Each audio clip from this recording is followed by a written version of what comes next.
In 1986, the action platformer Castlevania was released, and through its wonderful use of colorful visual and engaging level design, combined with its tough-as-nails gameplay, the game would end up becoming a vampire-killing classic.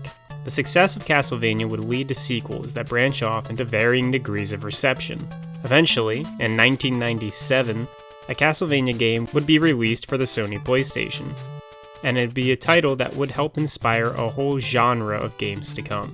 For this Halloween video, let's dive into one of the granddaddies of the Metroidvania genre, and see if it still holds up as a pillar of gaming history, or if it's just the blueprint for better games. It's the game that puts the Metroid in Metroidvania, and the game that explains just what exactly a man is. The game about killing vampires without the vampire killer. It's Castlevania, Symphony of the Night. Before we get into Symphony of the Night, we gotta quickly talk about its predecessor, Castlevania Rondo of Blood. While all the Castlevania games are kinda related to one another, Symphony of the Night is a direct sequel to Rondo of Blood, sharing some of the same characters between the two games. So real quick, the plot of Rondo of Blood is back in 1792, the Dark Priest Shaft revives Dracula and kidnaps 4 girls for nefarious purposes. The boyfriend of one of the captured girls just so happens to be the heir of the vampire killer and sworn enemy of Dracula, Richter Belmont. Richter fights his way to and through Dracula's castle, rescuing the girls along the way, including his relative Maria Renard, who ends up teaming up with the Belmont boy. The two fight through the castle, save Richter's girlfriend, and then defeat Dracula, causing the castle to be destroyed and the day to be saved. Now, Dracula arises every 100 years or so, but only 5 years after the events of Rondo of Blood, the castle shows back up again, and Richter Belmont vanishes. With the castle's new resurrection and no Belmont around, Alucard, the son of Dracula, awakens to investigate the return of Castle Dracula. There he encounters Death, who says that Dracula will be returned to the world of the living. Alucard also runs into Maria Renard, who's looking for Richter. Alucard eventually runs into Richter Belmont, who claims to be the new lord of the castle.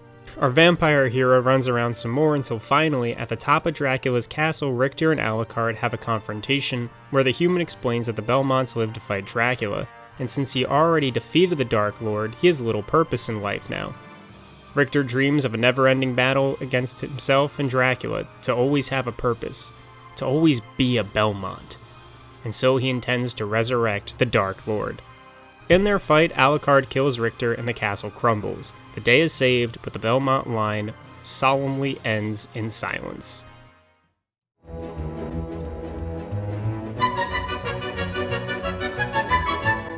Alucard eventually runs into Richter Belmont, who claims to be the new lord of the castle.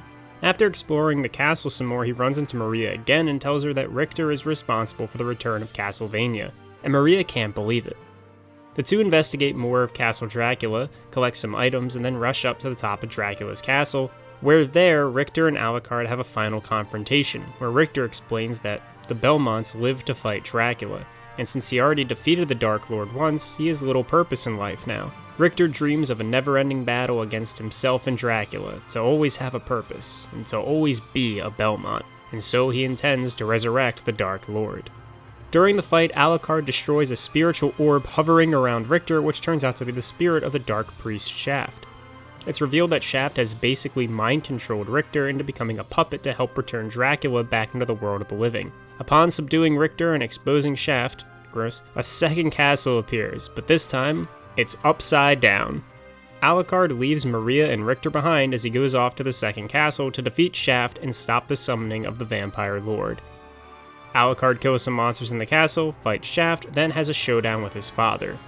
The castle crumbles as the three heroes watch, Alucard leaves, and Maria goes after him. And that's it. I think I've spent more time on the story than the actual game does. When written out in a paragraph or two, the plot seems like it'll have more meat than it actually does, but all we get in-game is the opening text scroll and a few brief moments throughout the game where characters exchange a couple of sentences with each other.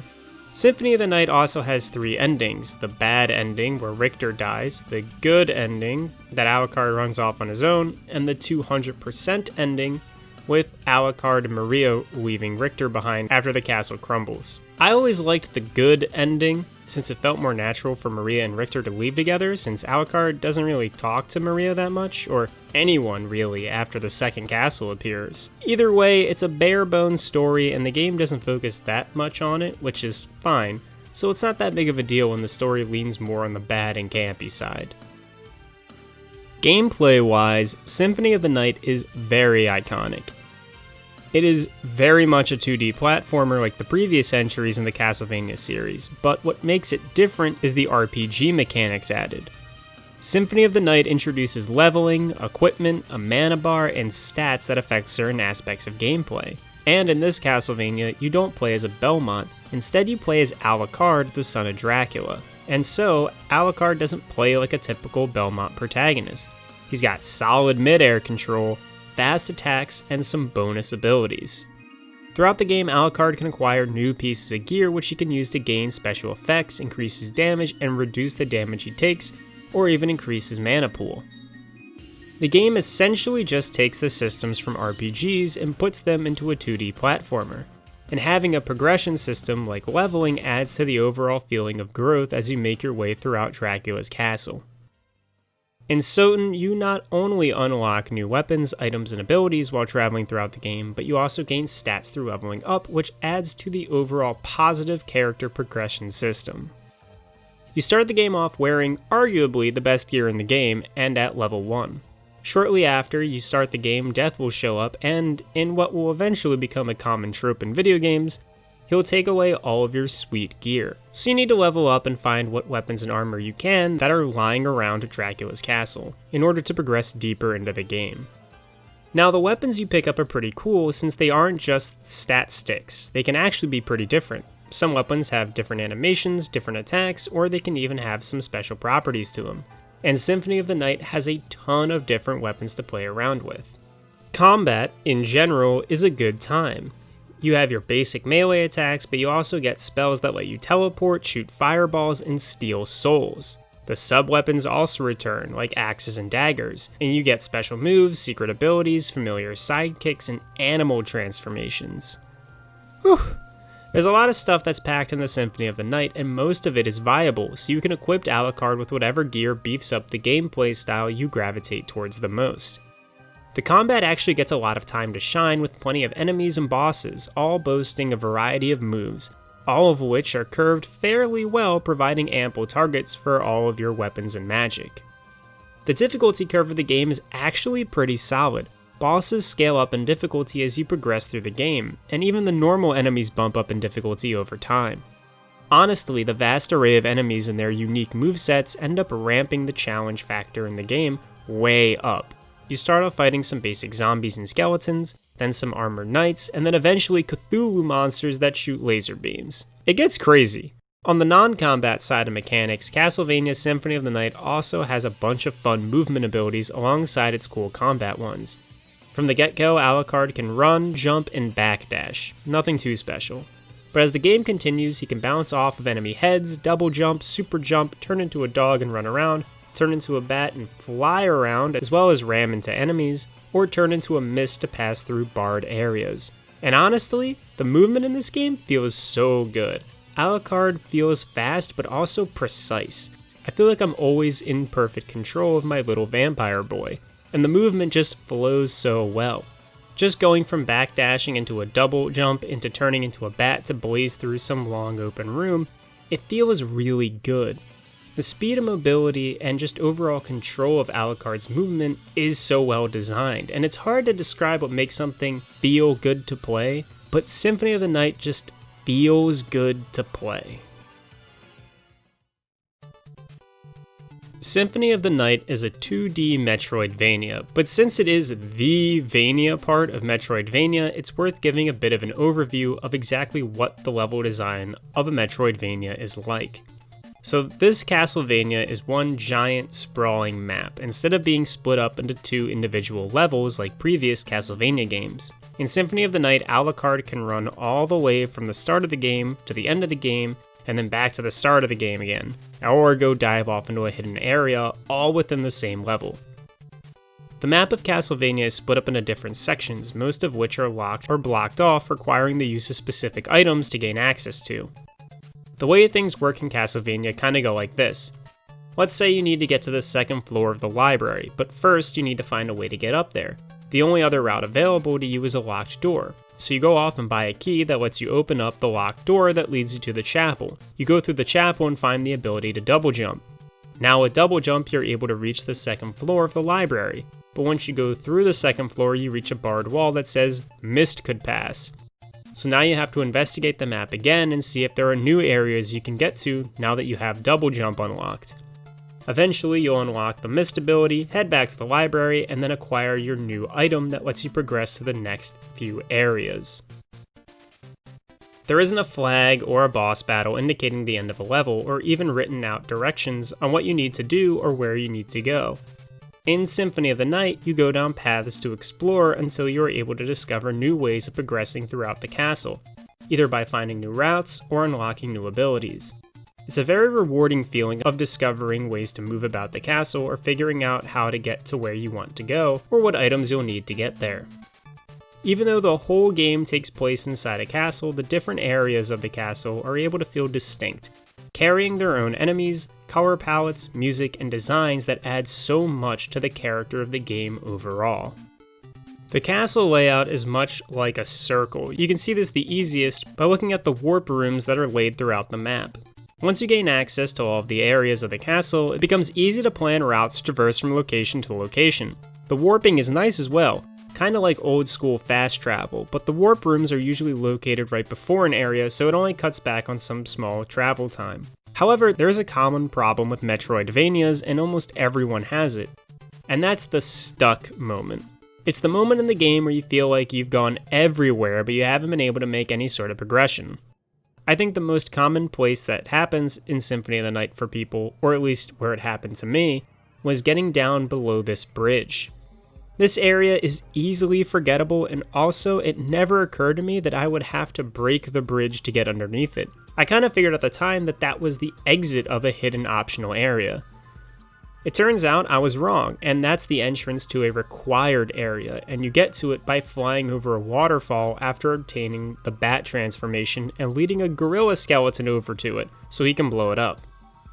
Thanks to the internet, it's not time consuming at all to look it up, but trying to play the game blind left me scouring the entire map looking for something that I might be missing. Until after a couple of hours of frustration, I gave up trying to figure out where it was on my own and decided to look it up online. This little mini-story's purpose isn't to 100% blame the game.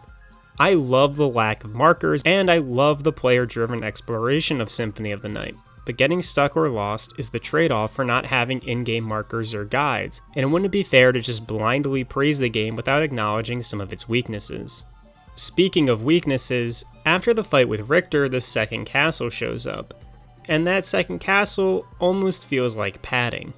Well, before we go too deep into the second castle, to make the second castle show up and not just end the game at the halfway point, you need to collect 2 rings that are hidden throughout the game. After collecting the gold and silver rings and wearing them in the clock room, you get access to a boss fight with Maria. After beating her, you get the holy goggles, which allow you to save Richter's from Shaft's possession, and then you gain access to the second castle. The second castle is just like the first one, but flipped upside down. There are no new secret areas, and the only things to discover are the items and enemies that have been swapped out from the first castle. While it is cool that you can now navigate the castle easier since you've done it already, that plus the usage of flying around as a bat from the get-go lends the second castle going by faster than the first one, almost to the point of it feeling like padding. The real saving grace is that the items death takes away from you at the start of the game are hidden throughout the second castle, and finding them in all of their glorious overpoweredness is a pretty sweet reward for all the traversal of castle number 2. All in all, the level design of Symphony of the Night is really well done. The first castle is unbelievable with tons of hidden items and rooms and plenty of optional content. It makes for an extremely fun place to explore, and while the second castle isn't as exciting since we've kinda done it already, it's still fun and rewarding in its own right to explore and fight your way through. Visually speaking, the game looks amazing. Castlevania is portrayed in such a weird, creepy, but sometimes beautiful way. Each area of the castle is unique and memorable, and the sprite work in this game is top tier. Some of the enemies are lifted from Rondo of Blood, which is actually kinda cool if you played Rondo of Blood beforehand. Honestly, the only thing that bugs me about the sprite reusage is Richter, specifically Richter in the Colosseum. This is the only time we see him with a different sprite than with his Rondo of Blood one, which is just a little minor detail that always bothers me. Anyway, the sprites just look really good, coupled along with the really striking enemy and boss designs, and all the little extra details, like the skeleton named Yorick who's chasing his head, or the floating, scary eyeballs in the windows. The music is, in classic Castlevania fashion, just amazing. Not a lot to say about it besides the fact that this soundtrack is really good, and no song plays too much for it to get irritating. It's groovy tunes all the way through. Now, what's truly fantastic about Symphony of the Night is that once you beat the game, you can then replay it, but as other characters. Making a new saved file called Richter will let you play through the game as the Belmont boy and his cool new moveset, or you can type in Maria and play through as her.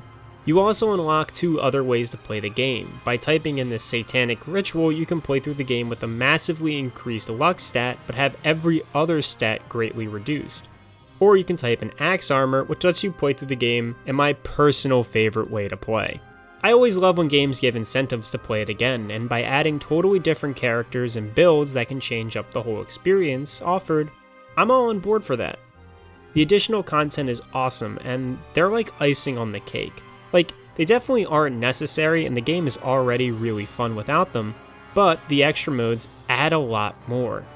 In a bunch of other games, you just unlock different costumes for beating the game, and while that's fine, I personally really appreciate unlocking new characters and modes.